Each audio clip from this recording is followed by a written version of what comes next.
Welcome, everybody, to the NFL Show on the Grueling Truth Sports Network. The NFL Show is brought to you by Replenishing Care and Technologies. Make sure you check them out at rcandt.com. I'm your host for the NFL Show, Mike Goodpaster. Right now, I'd like to welcome in my co-host, Sam Teets. How you doing, Sam? Doing great, Mike. How about you? All right. Now, if you've been following us the last week, you know we've counted down the top 10 players of almost each decade. We'll be back on that tomorrow when we do the 1940s. Today, we're going to do the top 10 Super Bowls in the NFL history, Sam. And let's see, what's the first Super Bowl you remember watching, Sam? That was the one when the Seattle Seahawks faced the Pittsburgh Steelers. I think that was the 2005 season, so it happened in 2006. That's the first Super Bowl I remember. Geez, Sam, that's Super Bowl 40. The first one I remember watching was Super Bowl 9. You probably have a better list than I do because you remember a lot more of these than I do. Yeah, so that means I had to do less preparing because I already saw it. But we'll go ahead and we'll start off with number 10. And this is one game that I don't think is one of the 10 greatest Super Bowls of all time. But Super Bowl III was a greater game for what it represented than what took place on the field. It's not that the 16-7 defensive battle didn't have bright moments. There weren't many, though. And the game wasn't even as close as 16-7. And Joe Namath didn't even attempt to pass in the fourth quarter. He was the MVP. It should have been Matt Snell, who had a great game rushing for over 100 yards. However, this game still represented one of the biggest upsets in sports history up to that point and up to this time even. And at that time, the NFL was perceived as a superior league. They dominated Super Bowls 1 and 2, and the Jets dominated the Colts. They led 13-0 going into the fourth quarter.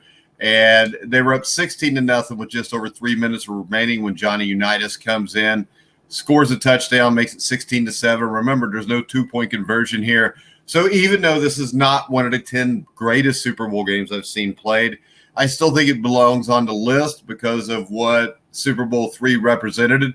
And even Super Bowl IV a year later when the Minnesota Vikings were heavy favorites and got beat by the Kansas City Chiefs. So my number 10 is Super Bowl III, Sam.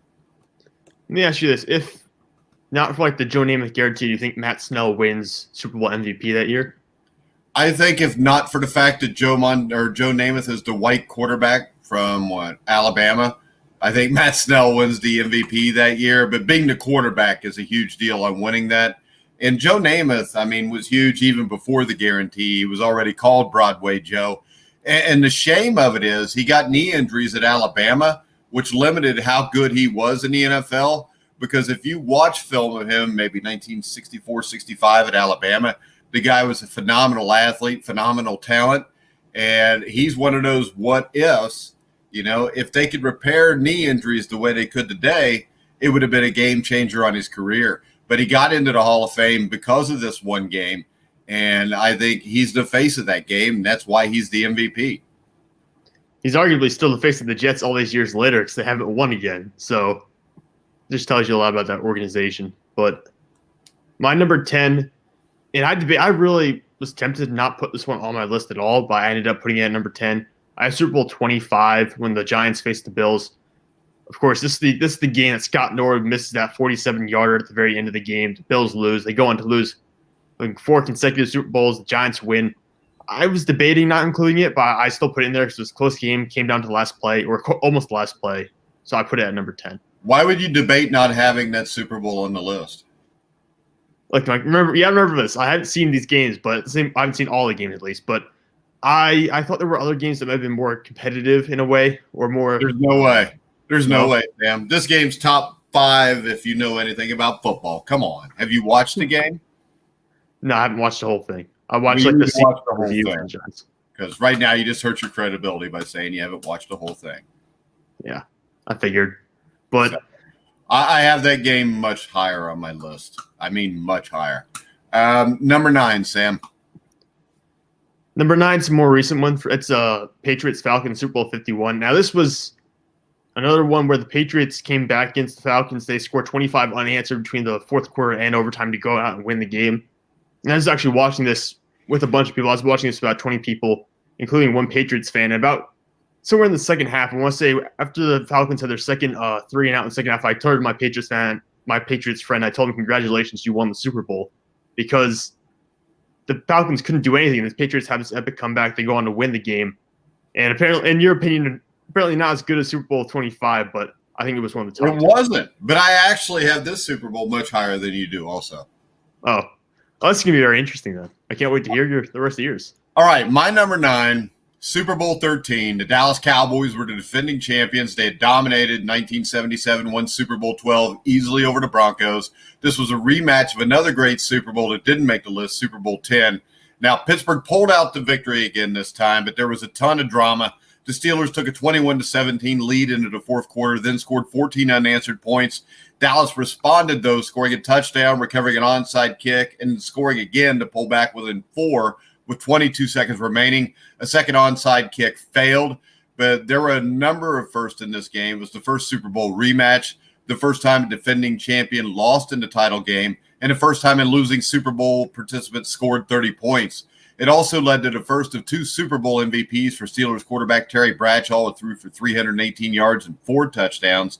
This was a tremendous football game, and I think what makes this game even better is when you look at the amount of Hall of Famers on both sides here. And, of course, you had Jackie Smith with the drop in the fourth quarter, which, as we talked about last week, may have helped get him to the Hall of Fame. Yeah, but I think it certainly became the symbol for that game as well. That's kind of the play everyone goes to and remembers. And you're right. I think having all those Hall of Famers in that game elevates it. And I think I have another game that's like that on this list, partially because of all the players involved. It kind of elevates it in status and becomes one of those more iconic games. All right, my number 8 is Super Bowl 14, and that's a game a lot of people forget about. But to me, 14 was better than 13. You had multiple lead changes. You had the Rams with the lead 19-17 going into the fourth quarter. You had Stallworth with the big catch in the fourth quarter on the bomb. People forget it's 24-19. Vince Ferragamo's got the ball in his hands, driving down to pull one of the biggest, probably the biggest upset outside of Super Bowl 3 in history. He throws an interception to Jack Lambert, but you had Lawrence McCutcheon, halfback pass for a touchdown. I think this was a great game that a lot of people forget about. Lynn Swann gets knocked out of the game. And this Rams team was a team that was 9-7. I think they were the first wild card team, well, the second wild card team after the 75 Cowboys to make it to the Super Bowl. And they were 9-7. They had upset the Dallas Cowboys in Dallas. And then they go to Tampa Bay and beat the Buccaneers 9-0 in the NFC Championship game. And the thing that's really weird about this is the 79 Rams may have been the worst team of the Rams of the 70s to win their division, which it seemed like they won every year. But they would come up short either to the Cowboys or the Vikings earlier in the 70s. But I think Super Bowl 14 is one you probably haven't seen, Sam. Maybe you have since you're a Steelers fan, but I would watch it again because it was a great football game. No, I haven't seen, like I said, I haven't seen the whole thing start to finish. I haven't seen most of these games start to finish, but I have seen a lot of that game. And I do think it's highly underrated. I think it's forgotten mostly because of the Steelers-Cowboys type thing. That's kind of a rivalry that gets put up on a pedestal, and you really overlook how well that game is played, and really overlook a lot of the players in that game. And that Rams team gets glossed over a lot. Yeah, and that was a great Rams team. But let's move on to your number 8, Sam. Yeah, my number 8 is Super Bowl 34 between the Rams and Titans. This, of course, is the game where Kevin Dyson comes up a little bit short of potentially tying that game. This final score is 23-16. It kind of completes Cinderella, Kurt Warner's Cinderella story that year of coming in and uplifting this Rams team, making them a Super Bowl contender. And they had so many good players on that team. You had that, of course, the greatest show on turf offense. On the other side, Steve McNair and Eddie George. I think there was so much talent on that field at the same time. It was such a close game at the very end.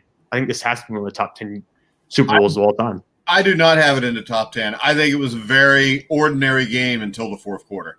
I mean, this is a game where not much was done in the first. I think it was like 6-0 at the half, wasn't it? I think so. Yeah, it wasn't high scoring initially. Yeah. So I mean, complete game wise, I can't believe you would have this above 25. 25 was played at maybe the highest level I've seen two teams play in a Super Bowl, but we'll get to that in a little bit. Number 7, Sam. My number 7, I have Super Bowl 32 between the Broncos and Packers, and this is the one where Elway goes out, he gets a Super Bowl he's been looking for. Terrell Davis scores a go-ahead touchdown with only a couple of minutes remaining, and the Broncos pull out a 31-24 winning against the Green Bay Packers. And that was a close game throughout the entire time. It wasn't really ever a blowout at any point. So I have this one all the way up at number 7. I think it's maybe a little high, but I think 7. I think it could justify 7. I think you could justify even higher. I've got it at number 7 also, Sam, so we agreed on one. But the thing about this game is, once again, the Packers have beaten the Broncos, I think something like 45-3 the year before. Nobody really gave the Broncos a chance, and this was something where the Broncos had been there a few times before and been blown out, even though it was a decade before. But this game was close all the way through. Terrell Davis was unreal in this game. And if you remember, he had the migraine in the second quarter. They used him as a decoy to score one of the touchdowns. And then John Elway, in the last 5 minutes, drives him down. Terrell Davis goes in for the go-ahead touchdown. And then you've got Brett Favre being Brett Favre. He gets the ball with a chance to go down and tie it and send it to overtime. And he goes 4 and out, fails miserably. This game, to me, shows me the difference between John Elway and Brett Favre, by the way. But that's all I got to say about number 7. Sam, number 6? In number 6, you already mentioned number 6 for me. It was Super Bowl 13 from the Steelers and Cowboys. You covered it pretty thoroughly already. But that was really a big game for Terry Bradshaw, because in my mind, this is one of the games that begins to cement Terry Bradshaw as a larger focal point of Pittsburgh's offense. Before that, it had always been the running game, or the defense that had carried them through tough situations. But this game, Bradshaw comes out, throws for 318 yards and 4 touchdowns, and begins showing that, hey, I am a clutch quarterback as well. All right, my number 6 one you brought up, Super Bowl 51 between the Falcons and the Patriots. And all you got to do is look at somebody and say 28-3, and everybody knows what game you're talking about. And the game is memorable as either the greatest comeback in history or the greatest choke job of all time, depending on how you view it, who your team was in that game. But the Falcons completely mismanaged the clock in the fourth quarter. But that doesn't take away from the comeback led by Brady's 466 passing yards. James White, 139 yards from scrimmage, 3 touchdowns. And there were standout individual moments. And to me, the play that stands out the most was the amazing Julio Jones catch that should have sealed the game. And then, of course, you had the unbelievable diving grab by Julian Edelman that was really similar to Super Bowl 42. But to me, number 6, Super Bowl 51, Sam. Yeah, and if the Falcons win that game, that Julio Jones catch goes down as probably one of the best catches in Super Bowl history. Instead, I think a lot of people forget about it because they didn't win the game, and you have that Julian Edelman catch instead that goes down as one of the great ones. So people overlook exactly how good Julio Jones was for them that game and what Julio Jones did. Because, like you said, they mismanaged the clock. The Falcons choked that game away.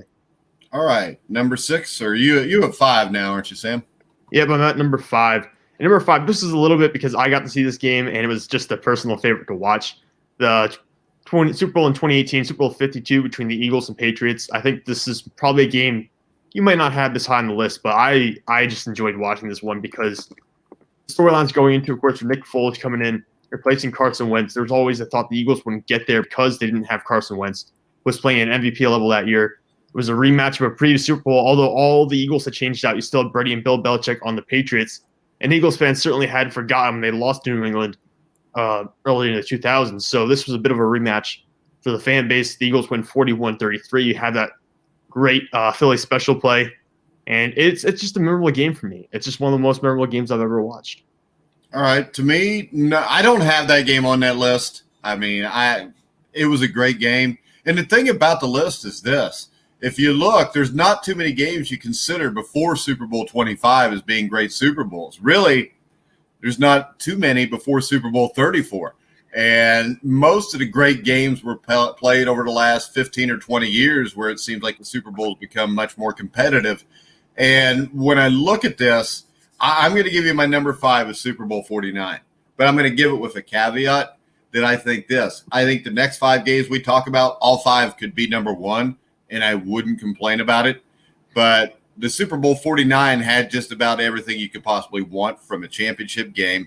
The Seahawks were looking to cement their dynasty with a second Super Bowl win. The Patriots were looking to prove theirs wasn't over by winning their first title since 2004. The Seahawks had a 10-point lead going into the fourth quarter. The thing that's impressive about that is this Seahawks defense, one of the greatest defenses of all time. If you don't believe it, ask Peyton Manning from the year before. And Brady and the Patriots were able to put up 2 long touchdown drives in the last 10 minutes of the game. And then, of course, you had the iconic Seahawks decide to pass from the 1 instead of handing the ball to Marshawn Lynch. The ball gets intercepted by Malcolm Butler, and that's all she wrote for the Seahawks. but I think this game could be number 1, but I've got it number 5. I got a little bit higher. I've got it number 4. But like you said, if the Seahawks go out there and if they run the ball with Marshawn Lynch, even if it takes them a little bit to get in, I mean, this could potentially change everything. The Seahawks win that game. Do they become a dynasty? Do they win another Super Bowl potentially down the line? Versus the Patriots going out and winning, and Seattle's basically done for that. They never get to another Super Bowl. So I think this is a huge game in terms of the impact it had in the league. And it was just a fun game to watch as well, especially because it came down to that heartbreaking moment at the end. Well, don't you think that – I mean, I don't think it changes anything after, just because Seattle had some salary cap issues too, though, and lost a lot of players. That's true, but I think a lot of guys grew sour on Pete Carroll after that as well, though. If you look at some of the guys, like even on the defense side of the ball, some of them got tired of Pete Carroll after that play. I'm tired of Pete Carroll also. Number 4 for me, Super Bowl 43, the Pittsburgh Steelers and the Cardinals. And this is another one that I would have no problem if you ranked it number 1. And this was a game where nobody thinks the Arizona Cardinals are ever going to the Super Bowl. They have Larry Fitzgerald, but then they have Kurt Warner. And this, to me, this season is what cemented Kurt Warner being a Hall of Famer, because if you can take the Rams and the Cardinals both to the Super Bowl, you're pretty damn good. And you had the iconic play by James Harrison at the end of the first half, the 100-yard interception return for a touchdown with no time on the clock. And then you had the 64-yard touchdown reception by Larry Fitzgerald. Then you had the toe tap at the end of the game. I think this is a game that gets underrated also, Sam. Yeah, I've got that one a little bit higher on my list than you do. But, yeah, I think that's one of the best games of all time. And just because there were so many iconic moments in the game, maybe because I'm a Steelers fan, I've watched that game multiple times, but I just think there's so many moments I remember from that. Yeah, I didn't really appreciate the game. I was cheering for the Cardinals. Who do you got at number 4? Well, you already told us what you got it for, right? Yeah, I did. That was Patriots Seattle. All right, number 3, Sam. Number 3, Super Bowl 42 between the Giants and Patriots. This is the one where the Giants go out the first time to defeat the – at that time, undefeated New England Patriots, 17-14. You have the David Tyree helmet catch, which might I say was facilitated by Eli Manning actually breaking out of the pocket and making a really great throw there. People sometimes overlook him getting away from what would have been a sack for most quarterbacks, I think. The Giants take the lead with less than a minute left. They end up winning that game. And we really hadn't seen the Patriots – well, we hadn't seen the Patriots all year lose a game. So New York going out to be able to win that game to me was something special. And I do remember watching that game. I think that's one of the best games we've ever seen. I don't have it in my top 10. Why? Because it was a low-scoring game? I just think that the games that I have here were better played games overall, except for, of course, Super Bowl 3. But, I mean, I just do. I mean, I think the top 5 that I have here, or the top 6 – top 7 were all better games. Now, you could make a case 42 was better than 14, and I will honestly tell you the reason I brought up 13 and 14 is because I actually saw those games, and especially 14 is one that I just think gets forgotten. So I think you could make a case that even like Super Bowl 38, the Patriots and the Panthers, that is a vastly forgotten game that was a great football game. So a lot of times I'll throw in a Super Bowl 14 just so I can talk about it, because I think a lot of people forget how great of a game it was. 42 was a great upset, and I think it was a really good game. It was a defensive struggle, but I don't have it on there. But, I mean, I could see that being in the top 5 even. I think it's there. I think what we have now is probably 8 or 9 games where you can make the case that it was the greatest Super Bowl that was ever played. And when I was growing up, the joke was we're watching the Super Bowl so we can see the commercials. Yeah. Well, now, right now the commercials aren't good anymore, Mike. They're not worth it. Yeah. I mean, the commercials suck now because everything's got to be politically correct and all that crap. But where am I at? My number 3 to me is Super Bowl 36, the New England Patriots beating the St. Louis Rams. I don't see how you couldn't have it in the top 10. Because this is one of the great upsets. I think it was double-digit underdog the Patriots were. And the Patriots dominated most of this game, but the Rams had the high-powered offense. They get a couple touchdowns late. And then I remember John Madden saying when it's 17-17 and the Patriots get the ball inside their own 20 with under 2 minutes left, he says with a rookie quarterback, you just kind of play it safe and play for overtime. Next thing you know, 3 or 4 Tom Brady passes later, Adam Vinatieri is kicking a 47, 48-yard field goal to win the Super Bowl. To me, it is kind of similar to Super Bowl III, but a much greater game. Well, yeah, that's what really gets the legacy of Tom Brady going. And even Adam Vinatieri as well, who's probably a future Hall of Famer. That also jumpstarts his legacy. He nails that 48-yarder there at the end of the game. They win 20-17. And like I said, it really changes a lot of things because you also have Kurt Warner on the other side, the greatest show on turf. And if they win that game, they're even higher ranked in terms of their legacies. But Tom Brady goes out and asserts himself. All right. What's your number 3, or did you give me 3? I gave you my number 3. My number 2 is this is probably your number 1 based on what the picture was for the video today. My number 2 is Super Bowl 23 between the 49ers and the Bengals. That is not my number 1, by the way. Oh, it isn't? Really? No. That's interesting. All right, well, that's my number 2. It's my number 2 also, by the way. Okay. Well, you can talk about it because you know a lot more about it than I do. Well, I've interviewed like everybody on the Bengals team and half the guys from the 49ers team, but this game was dominated by Jerry Rice. He finished with 215 yards and a touchdown.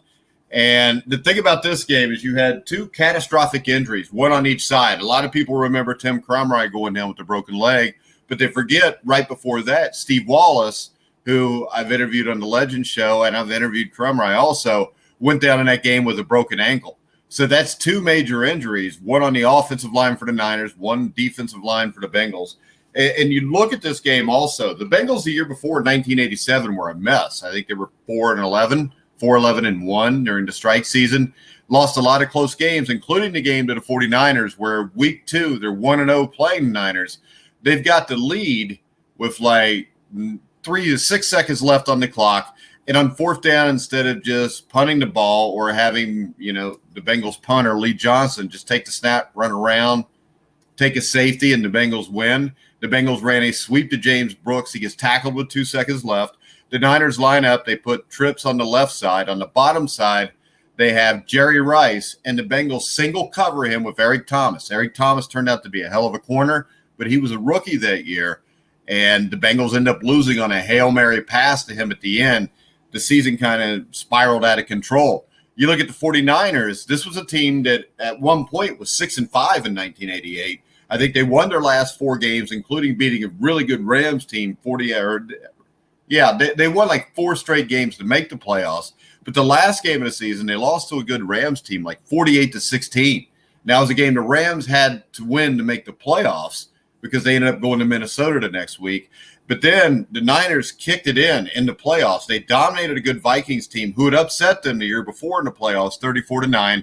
They go to Chicago in Bears weather. It's cold out, and the 49ers dominated them 28-3. And on the other side, the Bengals go 12-4. They started the season off 6-0. You had the Icky Shuffle. You had the Bengals SWAT team. And, you actually had Bengals doing commercials, with Icky Woods, Sam Weish.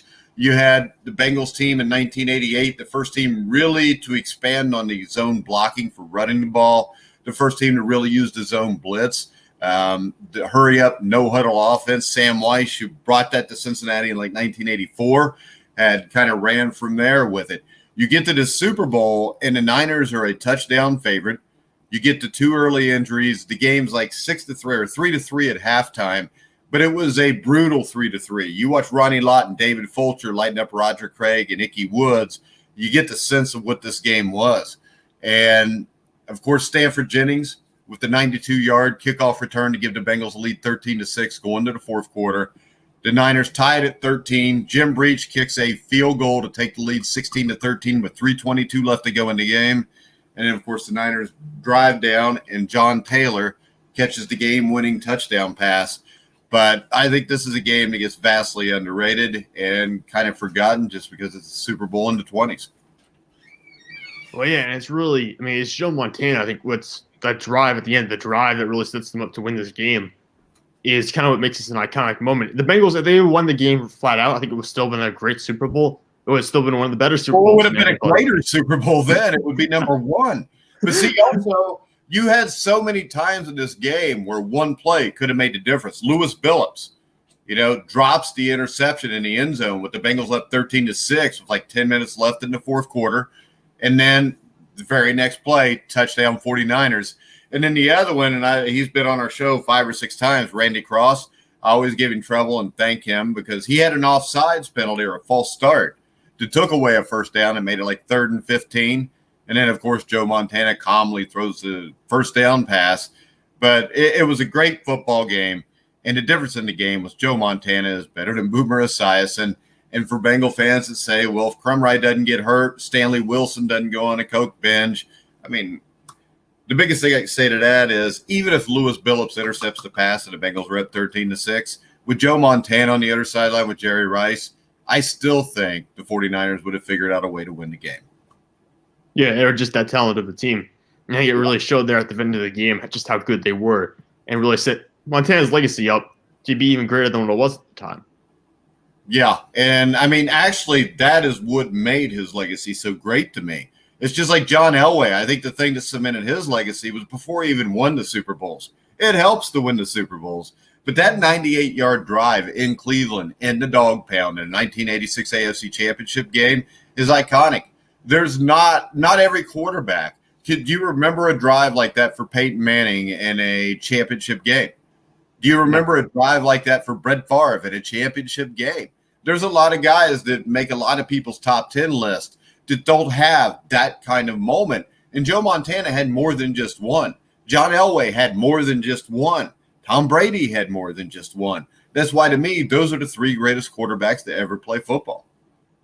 Well, yeah, when you point to a moment in Joe Montana's career, a lot of times it's this moment. A lot of times it is driving down to win the Super Bowl, and that's the moment that kind of just personifies his entire career. And he is one of the top 3 quarterbacks of all time. So going out there and having that, I think that's a huge part of his legacy and also the legacy in the NFL. All right. But this is still not my top game. What's number 1, Sam? You already mentioned it, but I had to have it number 1 just because there were so many moments from it. It's Super Bowl 43 between the Steelers and Cardinals. Pittsburgh wins 27-23. This is one of the ones you said you'd be all right with having it number 1, so I'm glad you said that because it is my number 1. Oh, it's a stupid pick at number 1 when you compare it to my number 1, but I can see why somebody that's a Steelers fan would have it there.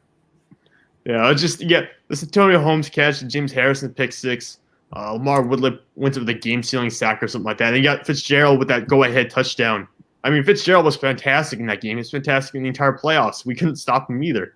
But I think he was just incredible. I think his performance gets overlooked a lot of times because they lost that game. But I think it was just a phenomenal overall football game with so many turns down the stretch. I just loved everything about it, except it gave me a lot of stress at the moment. But all right, now I can look back on it. My number 1 is Super Bowl 25. And I think just this, it was the cleanest, best played Super Bowl I have ever seen. I don't have the stats here. Maybe you can pull it up, but I don't even think there's too many penalties in this game. I'll look it up. But yeah, I'm surprised you had that high, but that was my number 10. I don't even know. Oh, it is by far, it's maybe the greatest football game I've ever seen, Sam. I mean, straight up, that easy. I mean, when you look at this coming in, you had a Giants team that had the best defense in football. You had the Bills who had the best offense in football. But the backstory is the Bills were prohibitive favorites because they'd beaten the Raiders 51-3. They'd bludgeoned the Dolphins the week before that. And you've got to remember, the first time these teams played in New York in the Meadowlands, the Bills actually beat the Giants and knocked Phil Simms out of the game, ending his season. And you have Jeff Hostetler as a backup quarterback. The starting running back for the Giants is Otis Anderson. O.J. Anderson, 1979 to 1984 in St. Louis, was a Hall of Fame running back. But this is an O.J. Anderson in Super Bowl 21, 4 years before, wasn't even dressed for the game, didn't even play in the game. He's a guy that most people thought that his career was over. And you get into the Super Bowl, and you've got Marv Levy, who's supposed to be a Hall of Fame coach with all this talent on offense and defense. This is not the Bills team of 3 or 4 years later who would just outscore you. This was a Bills defense that still had Shane Conlon. You had Cornelius Bennett. They had a hell of a defense also. You had Thurman Thomas, who was a great runner. And what the Giants did with Bill Belichick and Bill Parcells is they basically gave Thurman Thomas whatever he wanted because they wanted to slow the game down. And, the Bills, Thurman Thomas would have probably been the MVP of the game if they'd have won the game. He ran for 135 yards. He had a touchdown. And he played one of the greatest games any running back's ever played in the Super Bowl. But this game, I forget who the Giant was. I think it was Stephen Baker, where they've got like a 3rd and 12, and he breaks like 4 tackles to get the first down. And this game was nip and tuck all the way down to the end. And then Buffalo has a chance to win at the end. And it remains the only potential Super Bowl winning kick with under 10 seconds left from a team that was losing. All right. So Norwood misses the kick wide right from 47 yards. You can't really blame him. Bill's got to get closer. I mean, because if you look at it, Scott Norwood had never kicked a 47-yard field goal on grass, which is what it was in Tampa. And then you get the iconic Whitney Houston national anthem where Belichick and Parcells both took a knee. Wait, what? I just added that in for joke. Yeah. But really, I mean, when you look at Super Bowl 25, to me, I don't think there's ever been a better game played. No, and I think you brought up the idea of them giving Thurman Thomas everything he wanted. I think it shows in the time of possession because the Giants had double the time of possession of Buffalo. So whatever defense they employed there, however they attacked Buffalo's offense, they knew exactly what they were doing, and they planned it out perfectly. New York controlled the clock for most of the game. And you mentioned it being a clean game. There were no turnovers, and there were a couple penalties. There were 11 penalties, but it was only for, 66, 65 total yards. I mean, in modern games, we see over 100 penalty yards plenty of times. So for them to go out and play that way, I mean, it looks like a very clean game on paper. I said the Giants really just outsmarted the Buffalo Bills. They just outcoached them. Go watch the whole game, and you'll see what I mean. Yeah. I will. I will watch the whole game because it does look like – it looks like something I need to look into now. Yeah. So, see, once again on this show, I was right. You were wrong when you didn't have it in the top 10. I don't know. I'm still going to stick up for my number one. I'll still stick up for Super Bowl. You can stick up for your number one, but to not have Super Bowl 25 in the top 10 or to have it at number 10 is a little crazy, Sam. Yeah. I'll admit that. I should have had it at the very least, probably at number 7 or 6. But I can tell you this, Super Bowl 23, if the Bengals would have won the way the Niners did, that would be number 1 and 25 would be number 2. But to me, I think the greatest 2 football games I ever saw were Super Bowl 25 and the 1981 AFC divisional playoff between San Diego and Miami. Oh yeah, everyone loves that game too. I've seen that game before because it's just an iconic game. I don't think you can't really be a true football fan if you haven't seen that one, at least. Well, the other one, have you seen the 1978 Monday Night Football game between Miami and Houston? No, I haven't seen that one. Then you're not a true football fan yet. Go watch that tonight and get back to me tomorrow. Tomorrow, we will break down the top 10 players of the 1940s. And yes, neither one of us were alive then, but film does exist. And I have seen it. I don't know about Sam after today, but I'm hoping Sam will go watch some 1940s film tonight. Hey, I'll figure something out, Mike. I'll make sure to come here with a good list. All right. Remember to check out Replenishing Care and Technologies, our main sponsor. You can actually check out the PEMF machine if you go to thegruelingtruth.com or our Facebook page. There's a post up with a video and some words that explain it also. So you get pictures and you get words. So I like pictures. Sam likes words. So we're going to read it together later on and look at it. Sam, you can follow at SamTeets33. Correct, Sam? Correct. On Instagram, Twitter, or Facebook. And you can hear all of our podcasts on iHeartRadio, iTunes, TuneIn, Spreaker, Stitcher, Spotify, wherever you find sports podcasts, you'll find The Grueling Truth. So check back with us tomorrow at 1 o'clock Eastern. So for Sam Teets, I'm Mike Goodpaster. You've been listening to The Grueling Truth or watching The Grueling Truth, where the legends speak.